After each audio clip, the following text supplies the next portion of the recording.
Kansa bermimpi buruk tentang Bu Linda. Di dalam mimpinya, Kansa melihat Bu Linda berteriak kepanasan oleh api neraka. Kansa merasa khawatir dengan keadaan Bu Linda. Kansa pun segera menelpon Bu Linda untuk menanyakan keadaannya. Kansa? Dengan nada jutek, Bu Linda mengatakan bahwa dia baik-baik saja dan Kansa tidak perlu memikirkan dirinya. Kansa ingin memastikan bahwa keadaan Bu Linda benar-benar baik-baik saja. Kansa akan datang ke Jakarta dan menjaga Bu Linda untuk sementara waktu. Kamu jangan pernah nginjakin kaki kamu di rumah saya. Bagi Kansa, Bu Linda tetaplah mertuanya. Walaupun Bu Linda melarangnya, Kansa tetap datang ke rumah Bu Linda untuk menjaganya. Rangga mengantarkan Kansa ke rumah Bu Linda. Bu Linda menyambut kedatangan Kansa dengan jutek. Kansa tidak peduli. Dia akan berada di rumah Bu Linda hingga sore hari untuk memastikan keadaan Bu Linda baik-baik saja. Kansa ini masih istri saya, Mas Fatan. Bu Linda panik. Dia takut Kansa akan bertemu dengan Fatan. Diam-diam Bu Linda menelpon Veronica untuk memastikan agar Fatan tidak pulang dulu hingga sore tiba. Pikirin keadaan gue di sini. Lu fokus aja cari keberadaan Kansa. Emran meminta bantuan pada Yogi untuk membuatnya bisa kabur dari penjara karena Emran ingin mencari Kansa. Yogi tidak mau Emran mendapatkan masalah yang lebih besar jika Emran nekat kabur. Yogi pun akan mengaku pada polisi bahwa dialah sebenarnya Mr. Soulmate. Semua bukti-bukti berada di handphone dan laptop Yogi.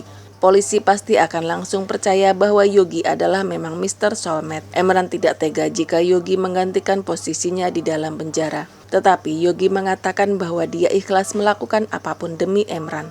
Selama ini Emran sudah sangat baik padanya dan keluarganya. Emran juga telah memberikan uang yang sangat banyak pada Yogi sehingga Yogi bisa membuka sebuah usaha.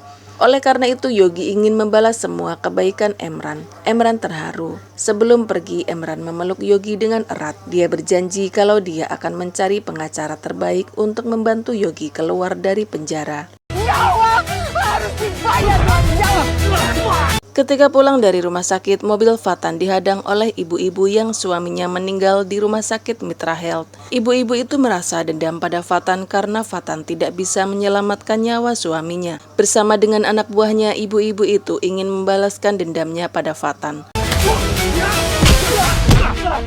Dia ingin menyaksikan dengan mata kepalanya sendiri Fatan mati di hadapannya. Dia pun memerintahkan semua anak buahnya untuk menghabisi Fatan. Fatan berusaha untuk melawan mereka, tetapi sayangnya Fatan kalah karena Fatan dikeroyok. Veronica yang masih berada di dalam mobil merasa khawatir dengan keadaan Fatan, dan dia melihat sebuah kesempatan untuk mendapatkan simpati dari Fatan. Veronica turun dari mobil dan pasang badan untuk melindungi Fatan. Anak buah si ibu-ibu galak itu kemudian menghajar Veronica hingga muka Veronica bonyok. Melihat hal itu, Fatan merasa tidak tega. Dia mengumpulkan semua tenaganya untuk melawan mereka. Setelah mereka berjatuhan, Fatan dan Veronica bergegas lari dan masuk ke dalam mobil Fatan. Fatan segera melajukan mobilnya dengan kecepatan tinggi agar tidak sampai terkejar oleh si ibu galak dan anak buahnya.